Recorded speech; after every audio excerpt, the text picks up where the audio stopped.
And I said, well, there was a decision made in a really glorious way that Mr's songs have been cut because we wanted to make sure that Mr. didn't have a song, and that's part of his problem. Ah, there you go. So, you know, I can sing and dance. I'm a song and dance man. No, you I was are. ready. I did one turn, and I gave a couple notes in a big old number in the movie musical, but I didn't get the chance to show my whole chops. Yeah. Right. I Yeah. mean, they get to belt it out. Yeah, they get to do all that, but I get to play the banjo in it. I know I learned you the do. banjo. I know. With that. They That keep was fun. trying to stop you, though. You see the way. But I learned it, but they tried to stop me.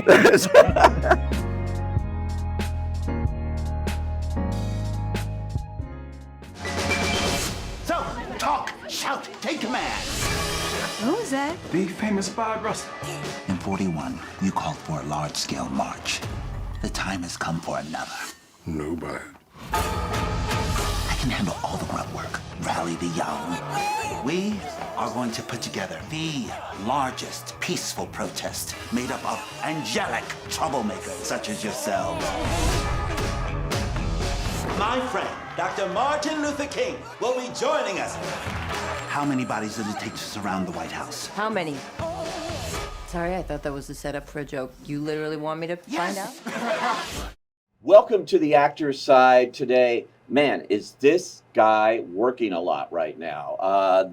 3 major movies coming out just this year. Sing Sing, which was at the Toronto Film Festival, a terrific movie. We'll talk about that too. You got a big award from the Toronto Film Festival with that. The Color Purple opening for Christmas and the holidays, an amazing movie. He plays Mr. in that. And Rustin, which you can see now, and it's on Netflix, and it is another remarkable film about Bayard Rustin. It's great. I don't know, organizer, activist. He does everything. This is Colman Domingo. Welcome. Oh, thank you so much, Pete. Thank you so much. When I say all this is just this fall. As you can tell, I'm a very lazy person. Yeah, yeah, man. I've been doing some work that I really feel so great about, that I feel like is really, I don't know, reflecting things that I care about and what I want people to care about in the world, whether it's about, you know, Bayard Rustin's legacy and him being an incredible organizer and you know, the architect of the March on Washington, or The Color Purple, you know, which is resonant and for generations. It's about, you know, really exploring generational trauma.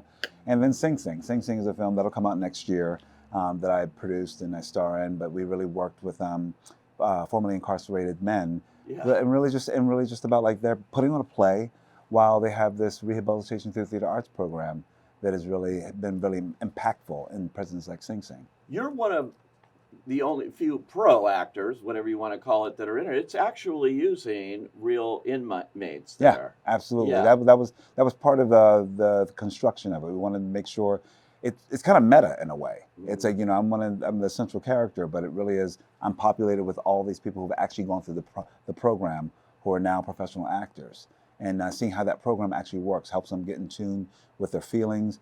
They have like a reincarceration rate that is like, I think, less than 4% or something like that. Wow. So the program truly works.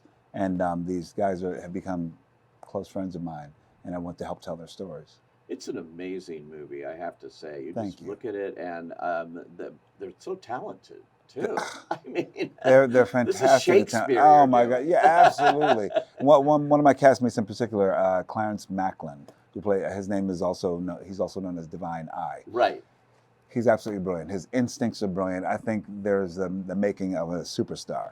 Truly. Wow. Yeah. Isn't that interesting? Yeah, Look yeah. where you're finding all the talent now. Yeah, right. Exactly. Yeah, exactly. Rustin is a very special project. That was in Telluride. You weren't able to Yeah, I wasn't able to that be there. with the strike and everything. Yeah. Now we can talk about it, which is so great because we want to get the word out about this movie. This is a guy who most people probably didn't know who he was. Yeah, which is a travesty.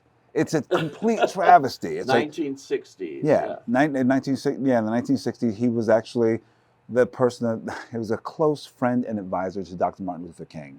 He inspired King about his ideology about passive resistance, which is a lot of ideology that came from Gandhi, a lot of teachings and all. They were dear, dear friends, and he was one of the greatest strategic organizers.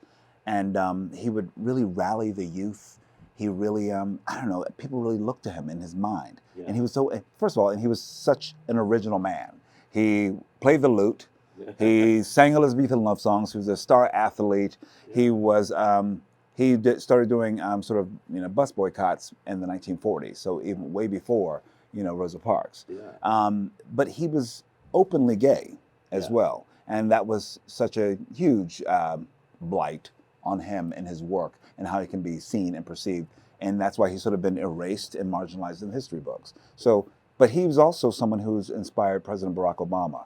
And Barack Obama has said to me, he said, there would be no Barack Obama if there was no Bayard Rustin.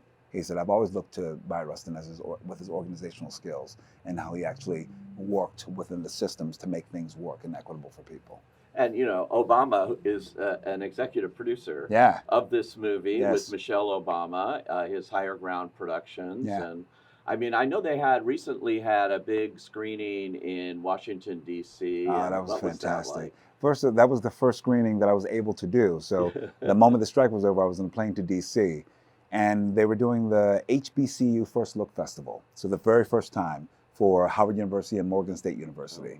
And it surprised, the Obamas surprised the whole organization by making sure that this was the launch pad for our film with my involvement during press. So I thought that was so meaningful, especially being in Washington, D.C. That's where we actually filmed a lot of the film, especially the Washington Mall scenes.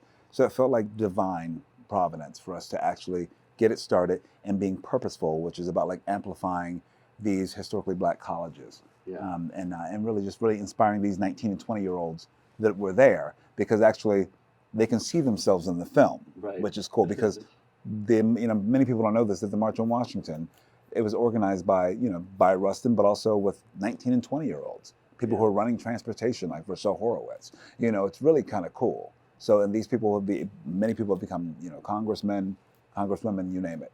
And it was interesting, of course, that's the famous I Have a Dream speech that Martin Luther King delivered on that day. But there was conflict, definitely, with King and with the NAACP. Absolutely. Well, there was much conflict and I think that was the whole reason that Bayard was saying, we need to form coalitions, we need to actually activate to make sure that we're all working together. Because there are all these groups, like SNCC and the SCLC and the NAACP, everyone has their own path and the way to get the work done. And at first, Bayard wanted, it was going to be a march for jobs. Yeah. But they also wanted the part of it, march for freedom as well. So we wanted civil rights as well, marching for jobs, which is like, that's exactly what Bayard wanted, which is about like making sure that poor people have access and agency in the world. You know what I mean? Yeah, exactly. So it became this intersectionality of all of this, and there was always conflict. And one of the greatest conflicts, though, was with Bayard Rustin, because Bayard was openly gay, and that was something that was pushed back within the movement, from groups. And I think that's why we have a line in our film where Bayard really poses that to Martin and says that I either believe in freedom and justice for all, or they do not. He said, I was born black and homosexual. Yeah. So you can't comport that. You know what I mean? So I think that's one of the greatest aspects of our film, but also that is something that Bayard was dealing with constantly. He was constantly just, trying to prove himself in rooms, knowing when everyone knew he was one of the smartest men in the room. Right. Always. Yeah. You know what I mean? That he was the one who could get the work done. But after a while, Bayard was very concerned with just rolling up his sleeves and undoing his tie and getting the work done. And he may not get the shine that I think that he should have gotten, rightfully so. That was afforded to people like Dr. King or Ralph Abernathy, you name it. You're obviously openly gay too. I think this project probably had even a more personal thing for you than many that you do. I think so. I think because I think he's always sort of been a North Star to me. Once I stumbled upon him in an African American student union class, and when I was 19 years old at Temple University, I couldn't shake him because I thought, like, this is such a unique individual in the world who is unabashedly himself. And just because he's queer that's not the largest part of him. It's like how he feels, how he thinks, how he moves, how he operates. And I thought, I could be that way as well. I can be my full self at all times. Yeah. And so even in my own career, there's never been a coming out moment. It didn't make sense. But also I thought, like, why lead with hopefully with my intelligence, my wit, the way I care for people, the way I present myself in rooms. And it's not just being queer, it's just a small part of it. Right. And I think that's what I looked at for Rustin. So I knew that was our kinship in many ways. And then it really, once I got cast, this really did become my mission of how do I actually take care of his story and making sure that, like, a black queer Quaker man from Westchester, Pennsylvania, who plays the lute and sings Elizabethan love songs, he's given the fullest experience. Right. It's not just separating him and just about his politics, but we get into the messiness and nature of his personal relationships, and we don't leave out the fact that he's queer. You know what I mean? So I think that's a great bonus with the film and what we strive to do. So it is personal. You also have a great accent. Oh, thanks, man. Well, that was Byard's, man. Byard, He had an accent that he put on an accent. But listen, right? he had a full accent. It's a mid-Atlantic standard-ish kind of accent. Yeah. At times it sounds like Katharine Hepburn. It sounds more British. And in my research, I kept trying to figure out what was this accent. Yeah. And his voice is maybe about 3 or 4 octaves higher than mine and reedier, this thinner voice. And so I worked to work within that, but then I was so confused about the accent because I wanted to get that right. Yeah. And then I asked Rochelle Horowitz, who's also featured in the film. I said, what is his accent? She said, oh, well, he made that up. I said, he made it up? What an interesting human being. He made up his own accent. Right. Then I had to think about that and process, why would someone do that? Yeah. And I thought, well, actually, I think he probably used it as a tool. So that's why I decided to use it. I made a choice to use it in different scenes. Sometimes there's a little bit more of a flourish. Yeah. Sometimes it's pulled off. Sometimes it's a bit more vulnerable, where he's sort of like, it fades away a bit more. Right. Because that's actually what happens with his accent when you look at different interviews or debates of his, you know. And then he's got his physical language as well. I wanted to make sure that the way I embodied him physically was different than myself. I think that he's a bit more florid in the way he moves. Wow. And I thought that was fascinating in images, the way he would cross his legs or the way he would hold his face or lean back or smile, because he had 2 teeth missing. Yeah. And it didn't seem like it was an impediment. It didn't seem like he hid it. No. He would smile wide and bright and open. So I love that in our film that there's some real HD close-ups, and you really get my grill. You know, you get it fully, but he's not concerned about that. Actually, he wears, I think I made a choice that I think he wears his smile and the teeth missing as a badge of armor, but also not a badge of armor, but also to let you know that this is part of the ills of our society, because that was taken out by 2 policemen in Tennessee, years prior. Well, you know, it's an amazing performance. And then I have to say, The Color Purple, as we sit here, I just saw it last night, and this is a Christmas present for the world, this movie. And we think we know The Color Purple. The book, the 1985 movie, the Broadway musical. This is a adaptation of the Broadway musical, and it's so vibrant and important and makes it all new again with a completely different take. The Color Purple is, it's huge. It's seismic. Yeah. And the work that Alice Walker has given us, from the book to the film to the Broadway musical, feels like it has many hands on it, and it's generational. And now I get to step into it as Mr. and be a part of all the other Misters, coming from Danny Glover to the men who played him on Broadway. And so I think that with each Mister, I think there's sort of a passing of the torch in a way. You want to help peel away another layer in many ways. And for me, I wanted to actually really approach this version of The Color Purple of looking at why hurt people. Yeah. I really wanted to examine Mr. and really look at his heart and soul and look at his wants and needs and desires, for me not to villainize him. I didn't want to judge him in that way. I wanted him to think of him as a dreamer, and somebody has dreams as well, but he was under his father's thumb, and he had to make certain decisions. And when a person feels less than in the world, what does he do? Of course, he abuses someone else. So you were able to understand this trauma, and then there's some redemption. So I think that that's something, Blitz and I talked about, Oprah and I talked about, especially when it comes to understanding the men in The Color Purple as well. Yeah. We are in service to the women in the story because it's the Yeah. women who are really navigating this trepidatious territory. Fantasia, Danielle Brooks, Taraji P. Taraji P. Henson, Henson, and Felicia, on and on. yeah, the young people, Felicia, Hallie, they're I mean, incredible. extraordinary. Yeah, But yeah. the men, what you just said about Mister is really interesting because, when you look at him initially, you think this guy is horrible. He's Yeah. horrible to her. He's beating her up. He's doing terrible things. But you absolutely do see what you're talking about there, that he has hurt himself and he. Yeah, because otherwise it'll be easy to dismiss him and just say, oh, Yeah. he's violent and he serves that purpose. Exactly. I think there's an opportunity here, especially when it comes to looking at a black male who's been abusing his wife for so many years as well. I feel like let's look at the systems that he was caught up in as well, so we can examine that, and then you can break that trauma, like his son does, like Corey Hawkins' beautiful portrayal of Harpo. He wants to break that cycle of trauma, and Fantasia's character Celie, she does the same thing. But you have to know what that cycle is and understand that person, understand it's human, and then there's forgiveness. Yes. So I think that that is. I think that's something that's sort of thematic. I know for my money, that's thematic in these three things that we've laid out in The Color Purple, Rustin, and Sing Sing. Yeah. There's forgiveness, rehabilitation. You know what I mean? In all of them, in It's many ways. all of them. Yeah, exactly. And also, people coming to light and being centered in their truth. Yeah. Well, you were on Broadway, musicals. You yeah. played Mr. Bones. I saw that show. You did? Scottsboro man. Boys. Yes, I yes. absolutely did. Yeah. And, so being in a big Hollywood musical is not that big a leap for you. It's not. It's not. But the wildest thing is this, and when people see it, they'll realize there was a question someone had. They're like, "Well, wait a minute, you don't sing much in this version of The Color Purple." Yeah.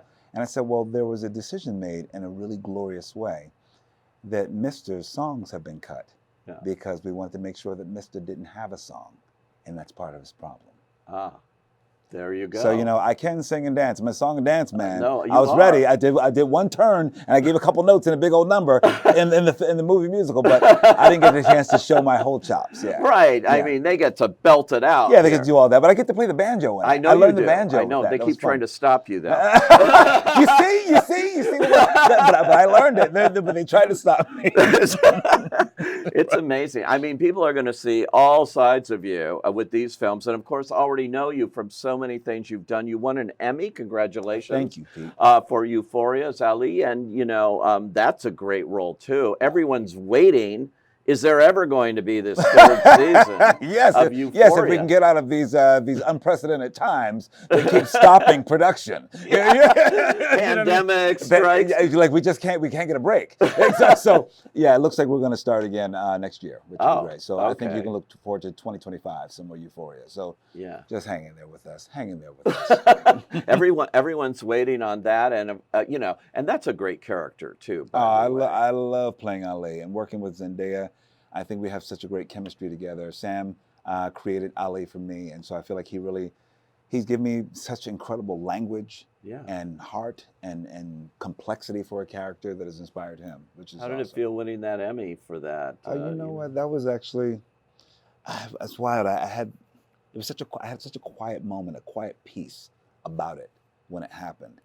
Because I understood, I've been working for a long time. Yeah. I know I look very young, but, but I've been working for a long time, and it did feel like it felt earned. It didn't feel. I feel like I know I earned it because and not just for Ali. I know it's for like my time in regional theater and struggling in the times when I wasn't working, when I had to create something else, or how I developed into a playwright and a director. So I just felt like I was like, oh, this is sort of a great honor to say we see you and keep going. And I just felt like it was for a body of work. That's cool. And you mentioned playwright and director. I think you're the only cast member of Fear the Walking Dead that actually directed. Yes, I directed and I became a producer on Fear the Walking And became a producer. Yeah. So you're working heavily behind the scenes too. Pulling the strings. And that's another interesting one. I mean, that started, I think, as a recurring role, and they immediately put you in as a regular, Victor Strand. Victor Strand. He's a complex guy. Very complex. Not sure what to think about him. Because he's got a very interesting, moral compass. Yeah. Let's just say that. But I think, we just finished our journey of Fear the Walking Dead. 8 seasons. I'm the only character that went through every single season. Right. And when I first got on the show, I didn't know that I would still be on. I thought this character will be off and killed in like 3 Right. seasons. It Yeah. didn't make sense to me. But I think he became like a fan favorite because you always knew that there was some goodness in him, even though he was doing some terrible things and organizing. But you had to respect him because they were like, he's really smart and a great strategist. Sounds like other people I play, but kind of cunning. But then I made sure that when we turned him into the villain in season 7, I thought that's when I had the most fun because I was like, oh, now he gets to really try to figure out his entire world and really let this world operate with his operating systems. Yeah. And then the final season was about sort of a redemption story of like, what now that you have unpacked all of that about survival, who do you become now? How do you use those powers for good? Yeah. So I think, maybe that's also, I didn't know I've had influence with the showrunners about that because I'm always interested in finding the light and the dark and seeing how it lives inside of you completely. And it just, everything inside of me, I believe I am a good human being and I try to be good and do good, but I have everything inside of me to be vicious and villainous and hurtful. It's because it's human. Yeah. I just wake up and make another choice every day. That's perfect. Yeah. I bet, and you play so many different kinds of interesting characters. Do you get a lot of offers? I mean, even here, your phone went off. It was your agent calling, probably with 5 more offers.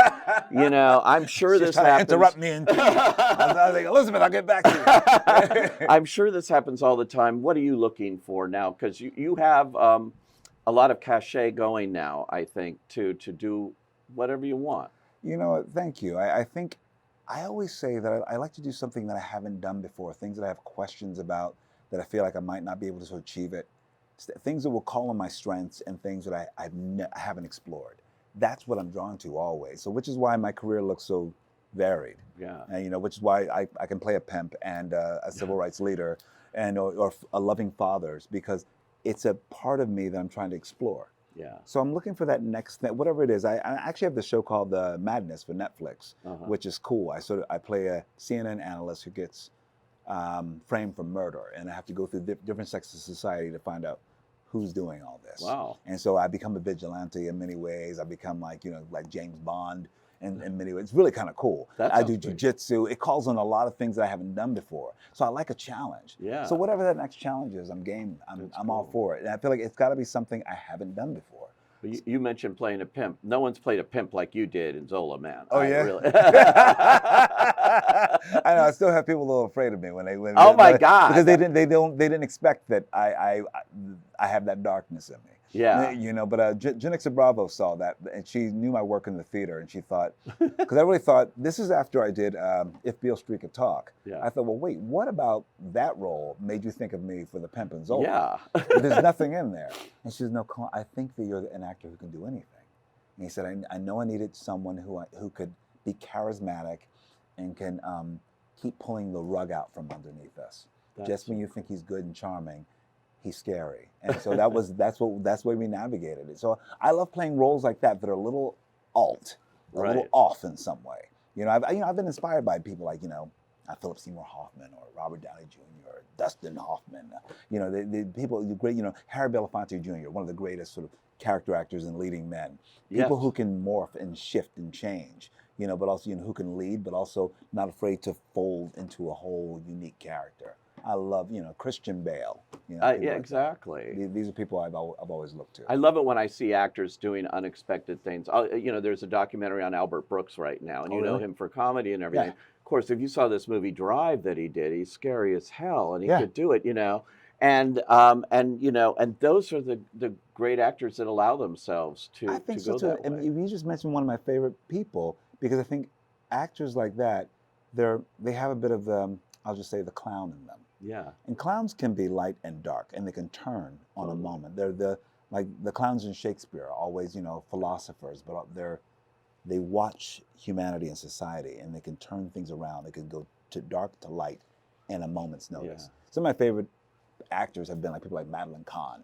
Oh, yeah. You know what I mean? You know what I mean? Because I feel like they can play all these different notes. Exactly. Because they're not beholden to just one thing either. No. They can really go to the trickery of like the human spirit. Yeah, it's so much fun to see, and Boy, if you haven't seen any of these things, you're going to have the film festival of all time. It's called the Colman Domingo Film Festival.